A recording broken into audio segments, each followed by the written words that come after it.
Christy Mirak. The first case on our list is Christy Mirak. On December 21st, 1992, 25-year-old elementary school teacher Christy Mirak was found deceased in her Lancaster, Pennsylvania apartment. Her principal, Harry Goodman, discovered her body after she failed to arrive at school. The scene suggested she had been attacked during a brief 45-minute window while preparing for work that morning. Investigators found evidence of a brutal confrontation. Christy had been harmed with a wooden cutting board, suffering a broken jaw. She had been strangled with her own sweater. The scene appeared disorganized and emotional, suggesting an attack by someone who might have been familiar with her routine. DNA evidence was collected from the scene, including genetic material that would become crucial decades later. Despite this evidence, no immediate suspects emerged. The case went cold. For 26 years, Christy's family waited for answers. Lancaster County District Attorney's Office never gave up on the case. In 2015, they revived the investigation. They partnered with Parabon Nano Labs, a company specializing in DNA analysis. Using the preserved genetic evidence, they created a DNA-based suspect sketch. This technology could predict physical characteristics from genetic material. Still, they needed a way to identify whose DNA it was. Could DNA from decades ago still lead to a suspect? Inspired by the arrest in the Golden State Killer case, investigators took a new approach in 2018. They uploaded the DNA profile to a public genealogy database. This allowed them to search for distant relatives of the person whose DNA had been left at the scene. The database returned matches to several individuals who shared genetic markers with the unknown suspect. Investigators built family trees from these matches, narrowing down possible suspects. The search led to Raymond Charles Rowe, a local DJ known as DJ Freeze. Rowe was a breakdancer and radio personality who lived near Christy's apartment. Prosecutors could not definitively confirm whether Rowe had known Christy or what his exact motive was. The evidence suggested the attack was driven by opportunity. To confirm their suspicion, investigators needed a direct DNA sample from Rowe. They could not simply ask him to provide one without alerting him to their investigation. Undercover officers collected Rowe's DNA from discarded chewing gum and a water bottle that he had used at an elementary school event where he was performing as a DJ. The lab confirmed a match to the DNA from Christy's apartment. The match was definitive. Rowe was arrested in June 2018. At trial, faced with overwhelming evidence, Rowe pleaded guilty in January 2019 to charges related to Christy's passing. The plea allowed him to avoid the possibility of a capital sentence. He was sentenced to life in prison without the possibility of parole. During sentencing, Rowe offered an apology to Christy's family, stating he could not imagine what they had been through. Christy's brother, Vince Mirak, addressed Rowe directly, saying he hoped Rowe's life would be as painful as their last 26 years had been. Prosecutor Christine Wilson emphasized that cases decades old remain just as significant as recent ones. Rowe later attempted to withdraw his guilty plea, claiming the encounter had been consensual and attempting to implicate another person. This motion was denied. Raymond Rowe is currently incarcerated at SCI Cole Township in Pennsylvania, where he is serving his life sentence. The case became one of the first major examples of how public genealogy databases could be used to solve cold cases. It also raised questions about privacy and whether people who submit their DNA to genealogy sites understand that law enforcement might use that information. For Christy's family, the arrest brought closure but could not restore the years of waiting and wondering. The case demonstrated that even decades-old evidence can lead to justice when combined with new technology. The next case would involve a confession prompted by pressure. Lisa Ziegert. On April 15, 1992, 24-year-old Lisa Ziegert disappeared from her job at a gift shop in Agawam, Massachusetts. Lisa worked as a teacher's aide and was closing the shop alone that evening. When she failed to return home, her family became concerned. 4 days later, her body was discovered in woods near the Connecticut border. She had been stabbed multiple times and her throat had been cut. Evidence indicated she had been abducted from the shop and harmed. The crime scene provided DNA evidence that was carefully preserved. However, in 1992, DNA databases were not what they would become. The genetic material sat in storage for years without matching any known profiles. Investigators worked the case tirelessly. They interviewed potential suspects. They followed leads. One person who drew their attention early on was Gary Edward Shara. He became a person of interest in 1993, but there was insufficient evidence to charge him. Decades passed with no resolution. Lisa's family continued to seek answers. Her mother, Day Ziegert, remained vocal about the need for justice. The case remained active, with investigators periodically revisiting it as technology improved.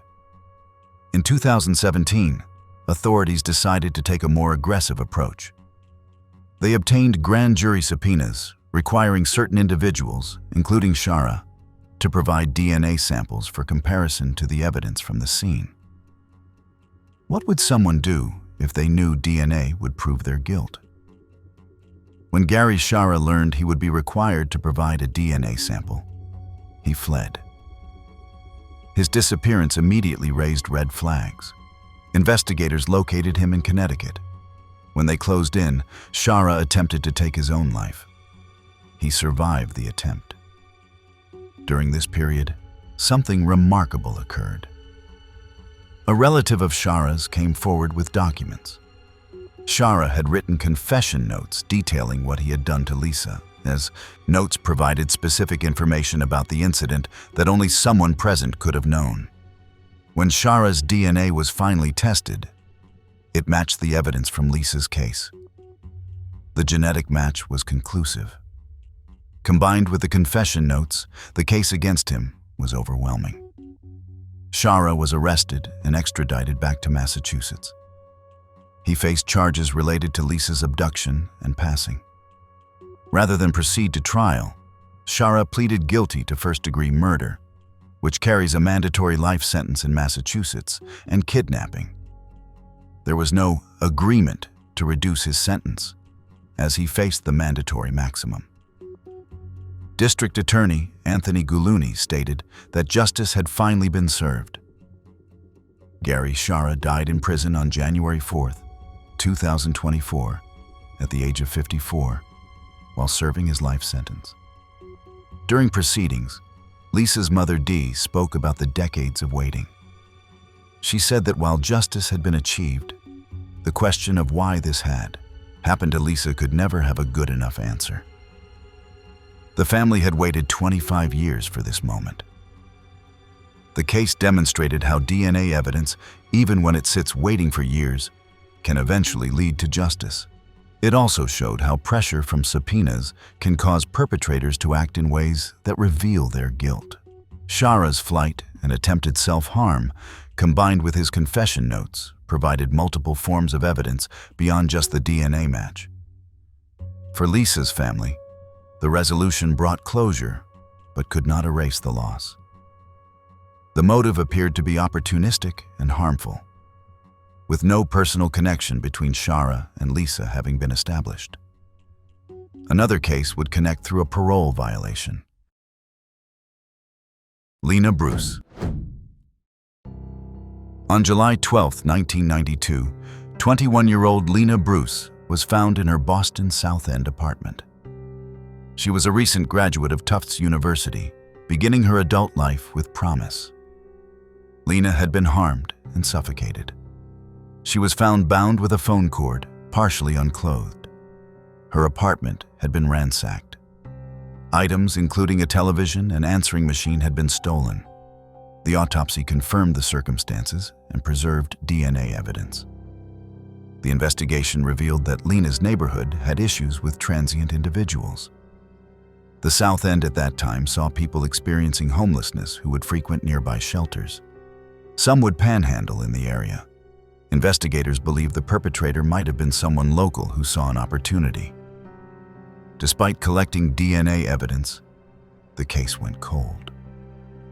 The genetic material sat in storage while investigators pursued other leads that went nowhere. No matches appeared in databases. The case remained unsolved for over 2 decades. In 2014, something changed. A man named James Witkowski violated his parole. Parole violations require individuals to provide DNA samples in many jurisdictions. When Witkowski's DNA was entered into the system, it was automatically compared against unsolved cases. The system flagged a match. Witkowski's genetic profile matched samples that had been collected from Lena Bruce's apartment in 1992. This was the break investigators had been waiting for. Could a routine parole violation solve a decades-old case? Investigators looked into Witkowski's background. In 1992, he had been homeless and frequenting shelters in the South End. He had a history of panhandling and drinking in the area where Lena lived. The timeline and location matched. Additionally, fingerprints found on a plastic grocery bag inside Lena's apartment matched Witkowski, providing further forensic confirmation of his presence at the scene. The combination of DNA and fingerprint evidence was powerful. This was not a coincidental match. This was the person who had been in Lena's apartment. Witkowski was arrested in 2015. He faced charges related to Lena's passing.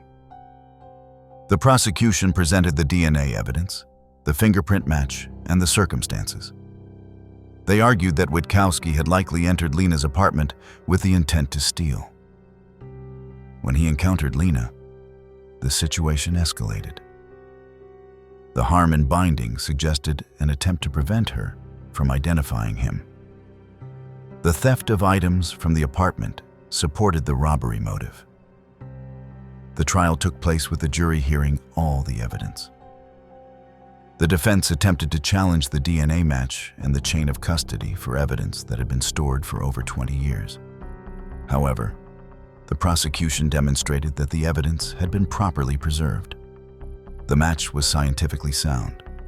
The jury found Witkowski guilty.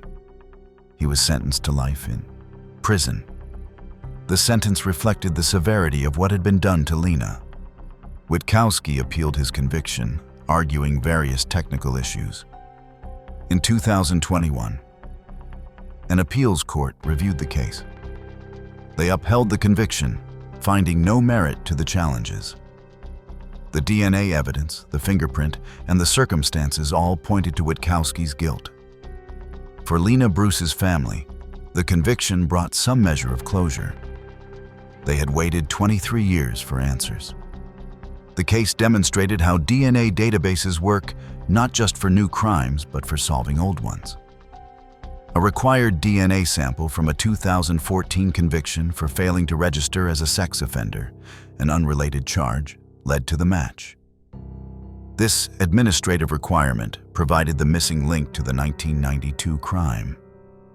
The next case would cross international borders. Melissa Van Doorn.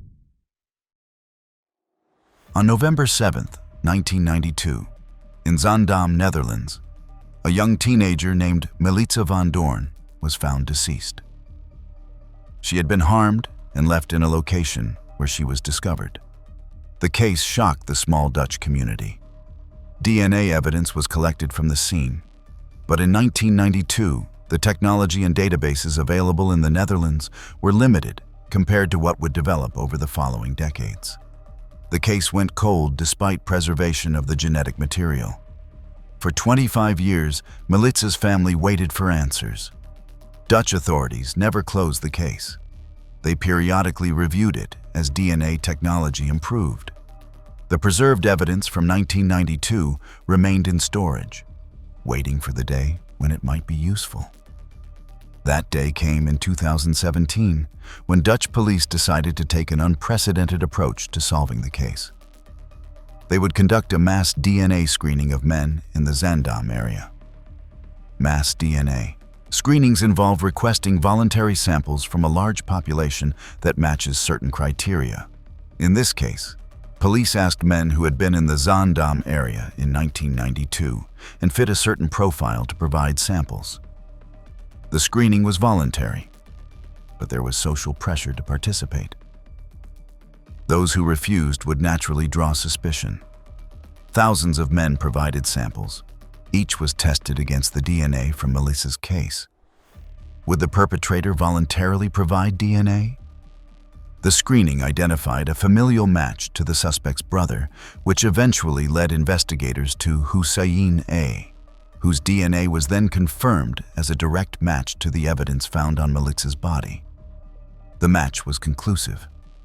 Investigators had found the person whose genetic material had been at the location where Melissa was found. The man was arrested in 2017. The case that had been cold for a quarter century suddenly had a suspect in custody. During the investigation and trial, prosecutors worked to establish the circumstances of what had happened. The evidence suggested the motive was opportunistic and harmful. There was no indication that the perpetrator had known Melissa personally. The DNA evidence was the primary proof linking him to the incident. The trial proceeded in Dutch courts. The defense challenged various aspects of the case, but the DNA match remained the central piece of evidence. Scientific experts testified about the reliability of the match and the proper storage of the evidence over 2.5 decades. The court found the defendant guilty. In December 2018, he was sentenced to 20 years in prison, which was the maximum possible sentence for the charges in the Netherlands at that time. The sentence took into account the decades that had passed since the incident, but emphasized that the passage of time did not diminish the seriousness of what had occurred. For Melissa van Doorn's family, the conviction brought closure that had seemed impossible for many years. The case became notable in the Netherlands for several reasons. It demonstrated the effectiveness of mass DNA screenings in solving cold cases. It also raised questions about civil liberties and privacy. Critics argued that mass screenings put pressure on innocent people and that refusing to participate could make someone appear guilty even if they had nothing to do with the case. Supporters countered that such screenings could solve heinous offenses and bring justice to families who had waited decades. The success in Melissa's case encouraged Dutch authorities to consider similar approaches for other unsolved matters. The case stood as an example of how persistence and advancing technology could solve even the oldest cases. Another case would be solved after the perpetrator had already passed away. Angela Kleinsorg. On March 10, 1992, in San Diego, California, 73-year-old Angela Kleinsorg was found in her home. She had been harmed and stabbed in her own residence.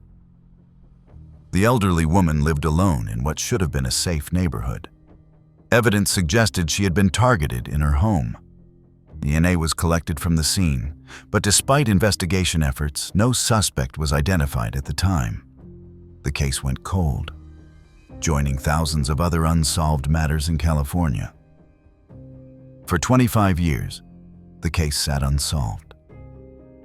Angela's family wondered if they would ever know who had taken her life. San Diego Police Department kept the evidence properly stored. As DNA technology advanced through the 2000s and 2010s, cold case units across the country began revisiting old evidence. In 2017, San Diego investigators decided to apply a relatively new technique called familial DNA searching to Angela's case. Familial DNA searching works differently than standard DNA matching. Instead of looking for an exact match in a database, it searches for partial matches that might indicate a close relative of the perpetrator. If a parent, sibling, or offspring of the perpetrator has their DNA in a database for any reason, the search will flag them as a partial match. Investigators can then build family trees to identify possible suspects. This technique had been used successfully in other cases, most notably in the Golden State Killer investigation. Could a relative's DNA solve a case when the perpetrator's was not in any database? The familial search in Angela's case returned a hit. Someone in the California DNA database was a close genetic relative to whoever had left DNA at Angela's home. Investigators began building a family tree from this relative. They worked through genealogical records, looking at who in the family would have been in San Diego in 1992 and who would have fit other aspects of the profile. The search eventually led them to Jeffrey Perrott, who lived only blocks away from Angela at the time of the murder. His identity was confirmed by testing DNA from his surviving brothers. This discovery was significant. The proximity suggested opportunity. The neighbor would have known Angela's routine. He would have had easy access to her property. Investigators worked to confirm their identification. However, they encountered a major problem. The suspect had passed away years earlier. He could not be arrested, tried, or punished. The familial DNA match was strong evidence, but without the suspect alive, there could be no criminal proceedings. Despite the inability to prosecute, investigators announced their findings. They publicly identified the deceased neighbor as the person whose DNA had been found at the scene. For Angela Klein-Sorga's family, this brought a form of closure even without a trial. They finally knew who had been responsible. They understood that justice in the traditional sense was not possible, but having answers mattered.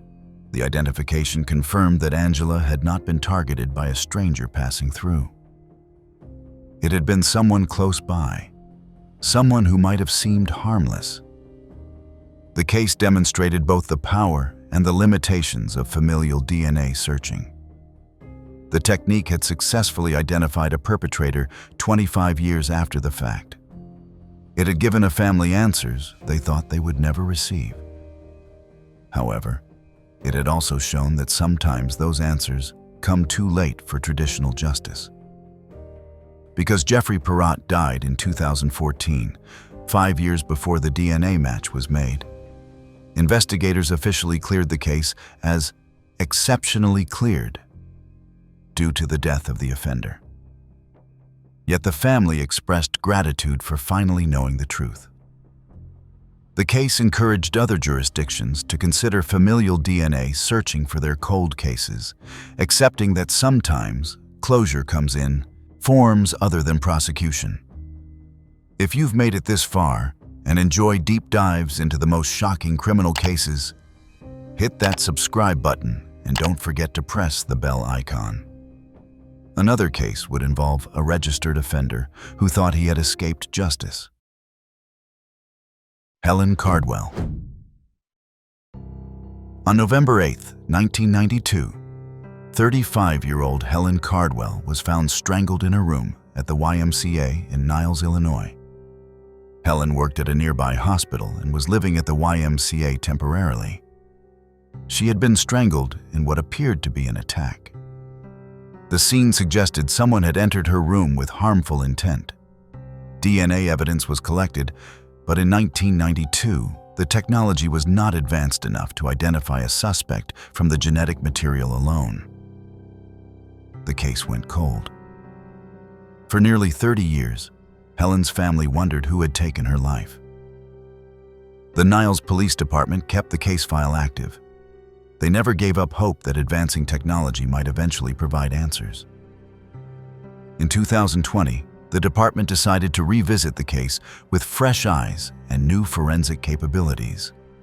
They sent the preserved DNA evidence for retesting using modern techniques. The advances in DNA analysis over the previous 3 decades meant that samples that had been unclear in the past could now yield usable profiles. The retesting produced a DNA profile that could be entered into databases. The search returned a match to Richard J. Sisto, a man with a prior conviction for a harmful offense from 1977. Sisto had been a registered offender for decades. His DNA was in the system because of his prior conviction. When investigators looked into Sisto's background in 1992, they discovered he had been living in the area at the time of Helen's passing. The timeline and location aligned. Could a registered offender have been overlooked for decades? The discovery raised troubling questions. Sisto had been required to register as an offender since his 1977 conviction. He should have been on investigators' radar in 1992. However, the connection had not been made at the time. Without DNA technology linking him to the scene, and without witnesses placing him at the YMCA, there had been no reason to suspect him specifically among the many registered individuals in the area. The DNA match changed everything. It provided direct physical evidence, placing Sisto in Helen's room. When investigators attempted to locate Sisto in 2020, they found he was incarcerated in Texas. He had been arrested on unrelated charges and was being held there. Niles police worked with Texas authorities to ensure Sisto remained in custody while they built their case. In October 2021, Sisto was formally charged with taking Helen Cardwell's life. The charges were based on the DNA evidence and the circumstances. Extradition proceedings began to bring him back to Illinois to face trial. Helen's sister expressed gratitude that the case had finally been solved. For the family, knowing who was responsible brought a form of closure, even though decades had passed. They prepared for a trial where they could finally hear the full story of what had happened that November night. However, justice in the traditional sense would not come. In January 2022, while awaiting trial, Richard Sisto passed away. His ending came before he could face a jury. The case that had taken nearly 30 years to solve would never see a courtroom. For Helen's family, Sisto's passing brought mixed emotions. On one hand, they finally knew who had taken Helen from them. The DNA evidence had definitively identified the person responsible. On the other hand, there would be no trial, no conviction, no formal sentence. The opportunity to hear testimony, to understand more about what happened, was lost. The case was closed not by verdict, but by circumstance. Helen Cardwell's case joined others where perpetrators were identified too late for traditional justice.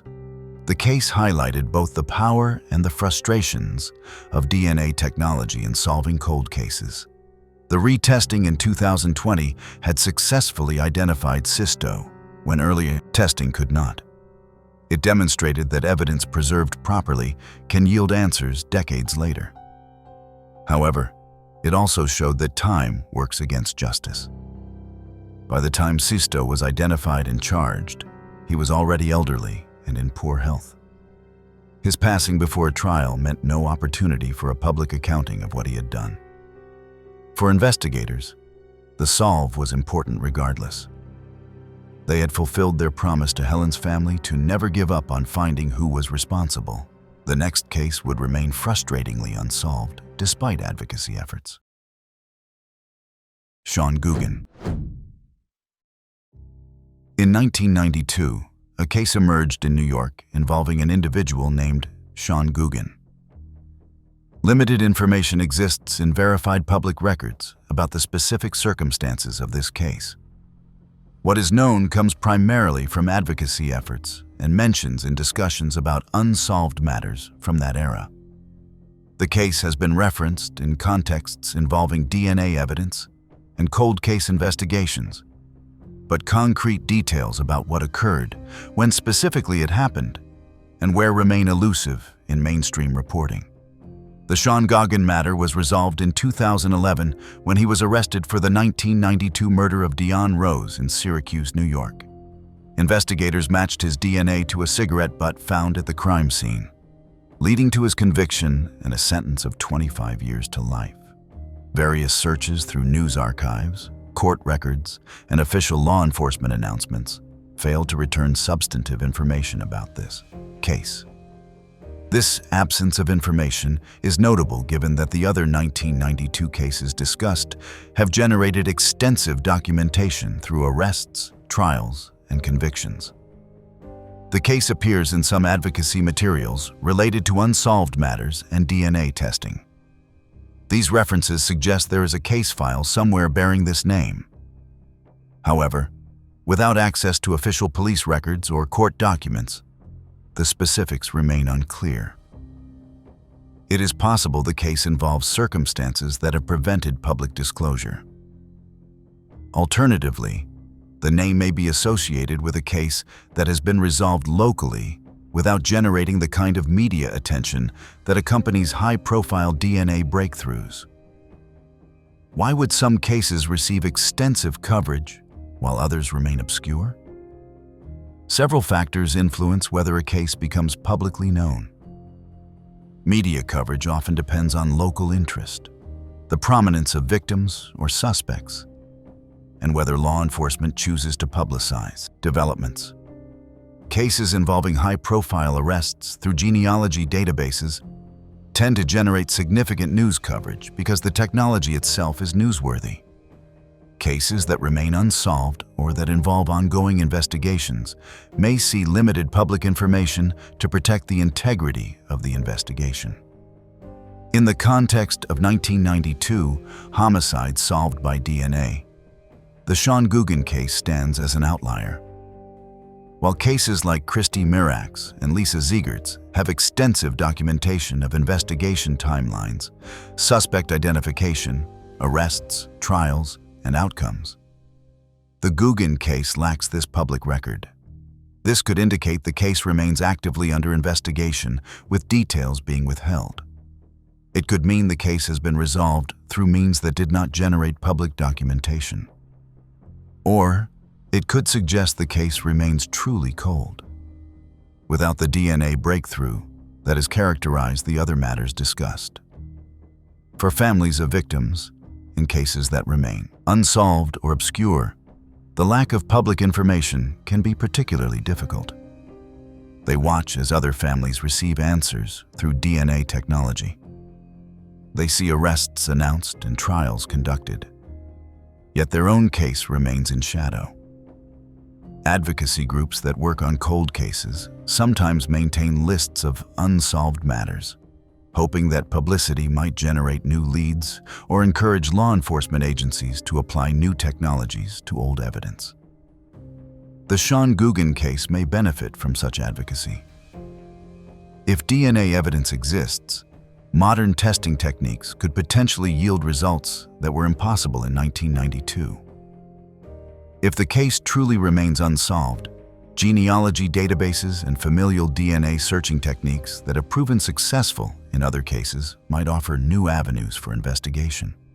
The challenge is often resources. Police departments must prioritize cases, and without media pressure or family advocacy, some cases may not receive the attention needed for a DNA breakthrough. As of 2026, no confirmed perpetrator has been publicly identified in the Sean Guggen case through DNA evidence or other means. The case remains listed among unsolved matters from 1992. This serves as a reminder that while DNA technology has revolutionized cold case investigations, not every case has benefited equally. Some remain frustratingly elusive. For whatever family may be waiting for answers in this case, the advances in DNA technology that have brought closure to others represent hope that resolution may still come, even decades after 1992. The next case would involve advanced genome sequencing solving a decades-old mystery. Anthony Angeli Rea. In November 1992, skeletal remains were discovered in a marshy area near Interstate 95 in Newburyport, Massachusetts. A father and son had been picking flowers when they stumbled upon the remains partially buried in marsh grass. The discovery was approximately 45 feet from the interstate. Investigators responded and began examining what would become known as the Essex County John Doe case. An autopsy determined the remains belonged to a teenage male. Clothing remnants were found, including a dark polo-style shirt, the elastic waistband of cotton underwear, and Levi jeans sized 32 by 30. However, advanced decomposition prevented determining a cause of passing. There were no obvious signs of trauma visible on the skeletal remains. The body had been there for some time, concealed by the rapidly growing marsh grass typical of the area. The case was entered into the National Missing and Unidentified Persons System as a John Doe. For over 3 decades, the Massachusetts State Police Unresolved Case Unit and Newburyport Police pursued leads. They worked to identify whose remains had been found in that marsh. However, limitations in early DNA technology prevented progress. The case remained cold despite investigative efforts. The teenager remained nameless, his identity a mystery that would persist for 33 years.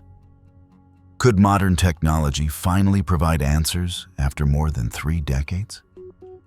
In May 2024, forensic evidence from the remains was submitted to Othram, a private forensic laboratory in Texas. Using advanced genome sequencing, scientists extracted DNA from the skeletal remains and built a comprehensive genetic profile. The forensic genetic genealogy team then conducted searches to identify potential relatives. The advanced DNA testing and genealogical research performed by Othram was privately funded by the nonprofit organization Project Justice and other private and donors, rather than through NAMIS federal funding. The genealogical search identified a potential match. A reference DNA sample was obtained from Caroline Angeli, who was the maternal aunt of a missing teenager. The samples were compared using rapid relationship testing. The results confirmed a match. The remains found in 1992 belonged to Anthony Angeli Rhea, born in 1973. He had been just 15 years old when he disappeared. The identification was publicly announced on July 24, 2025. After 33 years, the teenager finally had his name back. However, the identification opened new questions. What had happened to Anthony? How had he ended up in that marsh? And why had no one reported him missing to law enforcement? The investigation into Anthony's background revealed a tragic story. Anthony had grown up in Massachusetts amid difficult circumstances. His family was affected by Huntington's disease, a hereditary condition that had impacted his mother and would later claim his twin brother. Anthony had experienced mistreatment from his father, leading to the father's arrest. He and his brother were placed into foster care by the Massachusetts Department of Social Services. In August 1986, when he was 13, Anthony ran away from the Harbor School in Newbury. While he was only 15 when he was eventually found, he had actually been missing for 6 years, from 1986 to 1992. The school notified his family but did not file a formal missing person report with law enforcement. The Department of Social Services, acting as his legal guardian, also failed to pursue the matter aggressively. They treated it as a routine runaway incident rather than an active missing person case. This meant Anthony's details were never entered into national databases. No widespread search was initiated. 4 years later, his remains were found. The cause of his passing could not be determined due to decomposition. Theories include exposure to harsh New England winter conditions, untreated medical issues, or other circumstances. The marsh location suggests he may have wandered there after running away and succumbed to the elements. No evidence of foul play has been confirmed. The case remains unresolved regarding the specific circumstances of his passing. Caroline Angeli, Anthony's aunt, spoke about finally learning what had happened to her nephew. She described him as a sweet person who was taken too soon. She expressed that having him buried with family was the most important thing, so he would not be alone anymore. She launched efforts to raise funds for a proper burial alongside his mother, brother, and grandparents. As of 2026, those efforts continue while the case remains open for any information about the circumstances of his passing. The next case would showcase the most advanced DNA technology yet applied to a cold case. Baby John Doe. In December 1992, a newborn infant was discovered at a landfill in Iowa City. A worker at the landfill found the remains while sorting through materials. The infant became known as Baby John Doe. An investigation determined the baby had been born alive, but had not survived long after birth. The circumstances suggested the infant had been discarded shortly after delivery. Despite efforts to identify the mother, the case went cold. DNA was preserved from the infant's remains. But in 1992, the technology did not exist to trace maternal lineage effectively. For over 3 decades, Baby John Doe remained unidentified. The case haunted investigators and the community. Someone had given birth to this infant and then made the decision to discard the baby. The worker who discovered the remains never forgot what he had found. He spoke publicly about hoping for answers someday. The case file remained open at the Iowa City Police Department. As DNA technology advanced through the years, investigators periodically reconsidered whether new techniques might help. In the early 2000s and 2010s, genealogy databases began revolutionizing cold case work. However, Baby John Doe's case presented unique challenges. Standard genealogy matching works best when you have DNA from an adult whose relatives might be in databases. The process was complex because the DNA had degraded significantly over 30 years in a landfill environment. However, whole genome sequencing, WGS, allowed for the extraction of enough markers to perform a successful forensic genealogical search. Then, advanced genome sequencing became available through companies like Othram, a Texas laboratory specializing in difficult cases. Could technology finally identify a mother from 30 years ago? Iowa City investigators partnered with Othram to perform advanced DNA sequencing on the infant's remains. The lab used cutting-edge techniques to build a comprehensive genetic profile. This profile was then used with genealogy databases to search for maternal relatives. The process took months of careful work, building family trees and narrowing possibilities. In 2022, the investigation identified a woman named Cindy Sue Elder as the likely mother. Cindy Elder had been living in Iowa City in 1992.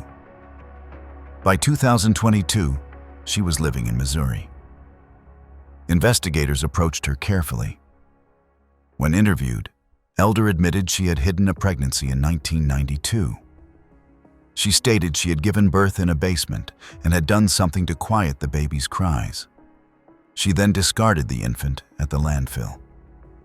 Her admission confirmed what investigators had long suspected. The baby had been born alive, and actions taken by the mother had led to the infant's passing. In September 2025, Cindy Elder was arrested in Missouri. She was charged with first-degree taking of life in connection with the infant's passing. Extradition proceedings brought her back to Iowa. She was held on $1 million bail. The charges reflected the seriousness of what had occurred. Even though more than 3 decades had passed, prosecutors argued that the nature of the act warranted the most serious charges. The worker who had found Baby John Doe in 1992 spoke publicly about the arrest. He expressed relief that the case had finally been solved. For over 30 years, he had carried the memory of discovering that infant. Knowing that there would now be accountability brought him some peace. The case also revealed that the infant's biological father had been unaware of the pregnancy. Elder had hidden the situation from everyone in her life. As of 2026, Cindy Elder awaits trial. The case represents one of the most advanced applications of DNA technology to a cold case. The genome sequencing performed by Othram demonstrated capabilities that did not exist even a few years earlier.